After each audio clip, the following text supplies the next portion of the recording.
지난주의 문화 비유 말씀에 이어 오늘은 달란트 비유를 가지고 말씀을 나누겠습니다. 지난주의 문화 비유 말씀을 이미 들으셨다면 달란트 비유의 말씀과의 차이점을 더욱 쉽게 이해하실 수 있습니다. 혹시 문화 비유를 못 들으신 분은 본 유튜브 채널에서 찾아 들으시길 권해드립니다.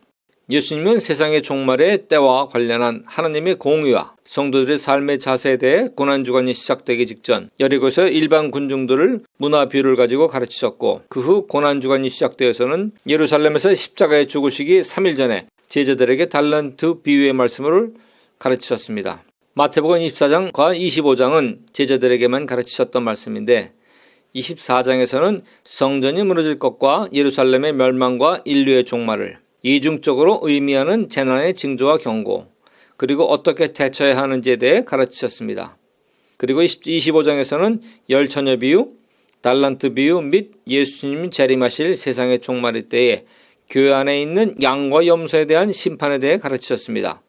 이는 인간의 육체를 입고 가르치시는 마지막 수업 같은 아주 심각한 가르침이었습니다. 그리고 오늘의 본문 마태복음 25장 14절로 30절의 말씀을 요약하면 다음과 같습니다. 등장인물은 주인 한 명과 종 3명입니다. 한 주인이 타국에 오랫동안 가면서 종들을 불러 자기 소유를 맡깁니다. 그리고 주인의 판단으로 종들의 재능에 따라 각각 5달란트, 2달란트, 1달란트씩을 주고 떠납니다. 그 중에서 5달란트와 2달란트를 받은 종들은 즉시로 가서 그 돈으로 장사를 하였습니다. 그러나 1달란트 받은 종은 주인을 두려워하고 오해하여 땅을 파서 주인의 돈을 감추었습니다. 오랜 후에 주인이 돌아와 종들과 결산을 했습니다. 즉시 장사를 한 2종은 똑같이 100%씩 수익을 남겨서 주인에게 가져왔고, 그에 따라 주인으로부터 동일한 칭찬을 받고 주인은 더 많은 것을 그 종들에게 맡기겠다고 하면서 주인의 즐거움에 참여시켰습니다. 반면에 주인은 자신을 오해하여 불순종한 종을 악하고 게으르고 무익한 종이라고 심하게 꾸짖고 그의 1달란트를 빼앗아 가장 수익을 많이 낸 10달란트를 가진 종에게 주었습니다. 결말로 주인은 그 불순종한 무익한 종을 바깥 어두운 데로 쫓아냈고, 그 종은 거기서 슬피 울고 이를 갈게 됩니다. 지난주에 설명한 것처럼 금 1달란트 가치는 은 한 문화에 대략 220배가 되는 약 22억 원에 되는 거액이었습니다. 금액만 봐도 달란트를 맡은 종의 부담과 책임감은 매우 컸었을 것입니다. 사실 자신의 소유를 맡기는 주인의 마음은 편하지 않았을 것입니다. 하지만 주인은 종들을 잘 알고 있었습니다. 그래서 자신이 아는 종들 개개인의 재능에 따라 차등을 두고 5달란트, 2달란트, 1달란트를 맡긴 것입니다. 종들의 입장이나 제3자가 볼 때는 매우 불공평하다고 할 수 있겠지만 이것은 주인의 절대적 권한에 속한 것입니다. 그러면 본문의 수준은 깨달음을 함께 구체적으로 나누겠습니다. 첫째, 주인이 타국에 갈 때 자신이 언제 귀국할지의 일정에 대해 아무 언급도 없이 자기 소유를 종들에게 맡기고 떠난다는 말로 본문은 시작합니다. 오랜 기간 동안 해외로 여행을 가는데 자기 재산을 종들에게 맡기고 간다는 것은 엄청난 결단과 종들에 대한 절대적인 신뢰가 요구됩니다. 통신과 결동의 발달이 극히 미약한 시대의 상황과 적절한 관리 감독이 불가능한 상황에서는 정말 그랬을 것입니다. 어쨌든 개인의 재산, 재능 또는 능력을 떠나 일단 3명의 종은 주인으로부터 전적인 신뢰를 받았던 사람들임에 틀림이 없었습니다. 그 이유는 문화의 경우 적은 금액을 종들에게 주면서 구체적으로 장사하라고 명령했지만, 달란트의 경우 엄청 큰 금액을 맡기면서 아무런 구체적 명령이나 요구 조건도 없었습니다. 주인은 그냥 종 자신들과 그들의 재능을 신뢰하면서 너희들 마음껏 알아서 능력과 재산을 관리하라는 포괄적 위임 같은 결정을 내렸습니다. 그렇게 주인은 3명의 종들에게 자기 소유를 맡기고 장기여행을 떠났습니다. 그런데 이 비유의 말씀을 제자들에게 가르칠 때는 그 가운데 가룟 유다가 있었다는 것을 기억하십시오. 본문의 달란트는 영적으로 커다란 소명 또는 부르심이라 할 수 있고, 세상적으로는 선천적 또는 후천적 재능, 능력, 지위, 권세라 할 수 있습니다. 지난주에 문화 비유는 일반 무리들을 대상으로 가르치실 때 사용하신 비유이기에 문화는 영적으로는 성도의 구원 또는 작은 소명의 뜻이라고 나눈 바 있습니다. 세상적 의미로는 생각한다면 삶 속에 찾아오는 기회라고 할 수 있습니다. 하지만 달란트 비유의 말씀은 6월절 십자가 사건 직전에 제자들에게 마지막 수업처럼 진지하게 가르치신 말씀이기 때문에 달란트가 상징하는 의미는 큰 소명 또는 부르심이라 할 수 있습니다. 예수님은 자신이 하늘 아버지께 돌아가신 후 제자들의 땅끝까지 복음을 전하다 순교할 것임을 미리 아셨기 때문입니다. 한편 세상적 의미로 달란트를 본다면 세상에 영향력을 미칠 수 있는 선천적 또는 후천적으로든 뛰어난 재능, 능력, 지위, 권세를 할 수도 있습니다. 셋째, 5달란트 받은 종은 바로 가서 장사하여 5달란트를 남겼고 2달란트 받은 종도 그같이 하여 2달란트를 남겼습니다. 주목할 점, 이 2명의 종들은 돈을 받자마자 즉시로 가서 장사를 했다는 것입니다. 그들은 주인에 대한 적극적이고 열정적인 순종의 행위를 한 것입니다. 이는 자신들을 전적으로 믿고 큰돈의 관리를 맡긴 주인에 대한 충성의 자세인 것입니다. 사도 바울은 고린도전서 4장 2절에서 맡은 자들에게 요구되는 것은 충성이라고 말씀했습니다. 주인이 없을 때도 게으름 부리지 않고 잔머리 굴리거나 꾀를 부리지 않고 주인의 명령에 우직하게 달려 나아가는 것이 훌륭한 종의 바른 자세입니다. 그 결과 타국에 간 주인이 언제 돌아올지도 몰랐지만 항상 깨어서 주인이 올 때까지 성실히 충성스럽게 일했던 2종은 모두 100%의 수익을 남겼습니다. 넷째, 한 달은 맡은 종은 주인을 지독하고 착취하는 사람으로 오해하여 혹시나 장사다가 손해보거나 도둑맞으면 벌받을까 두려워서 큰돈을 그냥 땅에 묻어버렸습니다. 이 종은 주인이 자신을 신뢰하고 큰 금액을 맡겼지만 혹시 손해보거나 도둑맞을까 두려워서 주인을 지독한 사람으로 잘못 오해하고 자기 합리화를 했습니다. 그래서 그는 1달란트를 땅속에 묻어버리는 불순종을 한 것입니다. 어쩌면 오늘날 이러한 마음을 가진 성도들이 교회 안에 많을 수 있다는 생각이 듭니다. 주님의 일은 나의 능력으로 하는 것이 아니라 나는 죽고 내 안에 계신 보혜사 성령님의 도우심을 힘입어 하는 것입니다. 자신에게 맡겨진 하나님의 일, 사명의 크기가 자기가 보기에 클 수도 작을 수도 있지만 그것을 자신이 판단하고 스스로 그것들을 걸러내는 것은 1달란트 받은 종처럼 자신의 재능과 사명을 땅속에 묻어버리는 것과 같은 것입니다. 마찬가지로 세상 속에서 자신의 지위가 높지 않거나 능력이나 가진 재정이 작아서 그것을 가지고 자신의 욕심만큼 뽐내고 할 수 있는 사역이 없다고 판단하고 아주 작은 선한 일조차 하지 않는 것과 동일한 불순종인 것입니다. 이 말을 들으시고 혹시 정신 번쩍 들지 않습니까? 하나님의 일을 한다면 이 정도는 해야지라는 생각 말입니다. 저는 정신 번쩍 듭니다. 그동안 얼마나 많이 제가 주님이 하기 원하셨던 일들을 스스로 걸러냈는지 회개가 나옵니다. 베드로는 하나님 말씀에 불순종하는 것에 대해 베드로전서 2장 8절에 이같이 말합니다. 저희가 말씀을 순종치 아니함으로 넘어지나니 이는 저희를 이렇게 정하신 것이라. 예수님의 제자 가룟 유다는 예수님이 유대 백성을 로마의 압제에서 구출하시고 왕으로서 통치하실 때에 높은 한 자리에 차지할 것을 기대하면서 3년만을 따라다녔습니다. 그러나 그 기대가 어긋나자 그는 넘어졌고 스승을 배신할 마음을 먹는 순간 마귀는 그 속에 예수님을 팔 생각을 넣어주어 결국 예수님을 은 30개에 팔아버렸습니다. 여기서 우리는 베드로의 말처럼 불순종하고 불충성하는 부르심을 받은 사역자와 성도는 가룟 유다처럼 이미 예정된 운명의 사람들 중에 하나가 될 수 있음을 두려움을 가지고 깨달아야 합니다. 이를 신학적 용어로는 유기된 자라고 합니다. 다섯째, 결국 오랜 시간이 지나서 주인이 돌아와 종들과 결산을 합니다.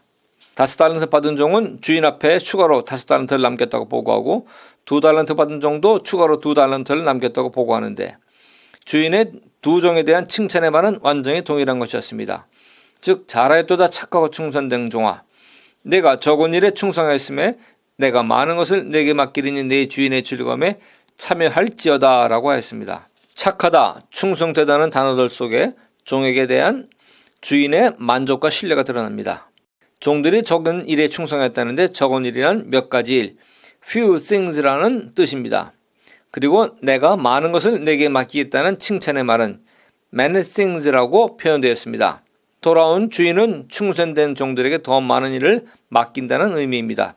이렇듯 하나님 나라에서나 세상에서나 주인에 대한 충성은 승진과 성장의 기본인 것을 우리는 여기서 배울 수 있습니다. 그런데 사람들은 쉽게 5달란트를 추가로 남긴 종이 2달란트를 추가로 남긴 종보다 3달란트 더 많이 남겼기에 더 잘했다고 생각할 수 있습니다. 하지만 달란트에서 나타난 하나님의 공의는 각각의 종에게 처음 맡겼던 것을 기반으로 판단하십니다. 이의 편의상 요즘 세상에 많이 사용하는 수익률로 이해하면 쉽습니다. 예수님이 제자들에게 충성되고 지혜로운 청지기에 대한 말씀을 가르치실 때 하신 말씀 중에 누가복음 12장 47절로 48절에 이런 말씀이 나옵니다. 주인의 뜻을 알고도 이에 비치 아니하고 그 뜻대로 행치 아니한 종은 많이 맞을 것이요 알지 못하고 맞을 일을 행한 종은 적게 맞으리라. 무릇 많이 받은 자에게는 많이 찾을 것이요 많이 맡은 자에게 많이 달할 것이니라. 주인에게 많이 받았으면 결과물을 많이 내놓아야 하는 것입니다. 즉 비례의 법칙입니다. 이것이 공정한 룰이고 하나님의 공의입니다. 사람들은 눈에 보이는 성도의 절대 숫자만으로 유능한 목사, 부족한 목사를 판단하지만 하나님의 뜻은 다릅니다. 모두가 도시 대형교회만 원하고 시골 농촌교회, 어촌교회를 외면하면 어떻게 복음이 편만하게 퍼지겠습니까? 그곳의 양들은 누가 키우겠습니까? 하나님이 이 모든 것을 아시고 보고 계십니다. 한편 놀랍게도 주인에 충성된 두 종들에게 내 주인의 즐거움에 참여하라고 합니다. 주인이 종들에게 자신과 함께 즐기자고 제안한 것입니다. 이는 당시 시대적 상황에서 볼 때 매우 파격적인 것입니다. 누가복음 17장 7절에 10절에는 예수님의 종의 자세에 대해 하신 말씀이 나옵니다. 너희 중에 누구에게 밭을 갈거나 양을 치거나 하는 종이 있어 밭에서 돌아오면 그더러 곧 와 앉아서 먹으라 말할 자가 있느냐? 도리어 그더러 내 먹을 것을 준비하고 띠를 띠고 내가 먹고 마시는 동안에 수종 들고 너는 그 후에 먹고 마시라 하지 않겠느냐? 명한대로 하였다고 종에게 감사하겠느냐고 말합니다.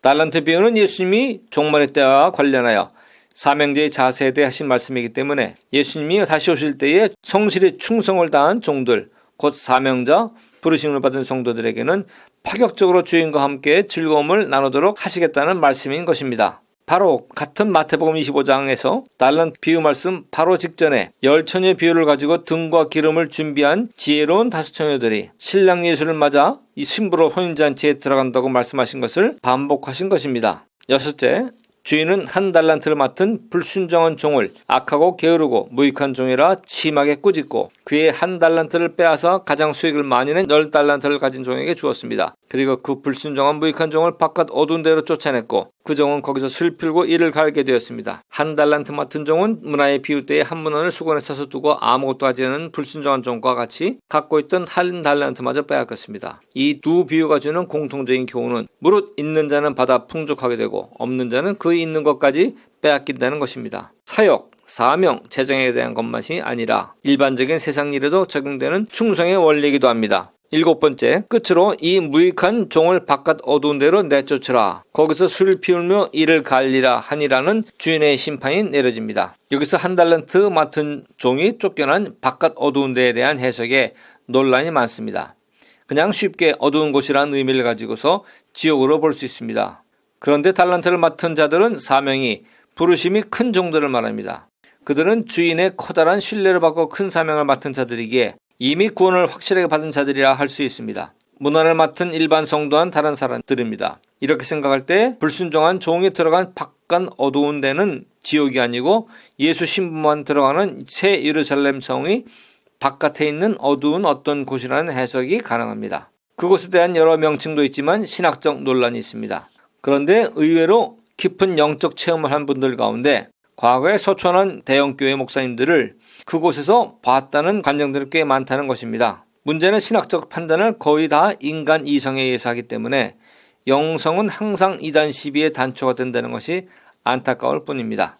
오늘날의 성도는 모두 예수님의 제자들입니다. 마태복음 마지막 장 마지막 2절 28장 19절 20절엔 예수님이 부활하신 후 11명의 제자들에게 마지막으로 당부하신 말씀이 나타납니다. 너희는 가서 모든 족속으로 제자를 삼아 아버지와 아들과 성령의 이름으로 세례를 주고 내가 너희에게 분부한 모든 것을 가르쳐 지키게 하라.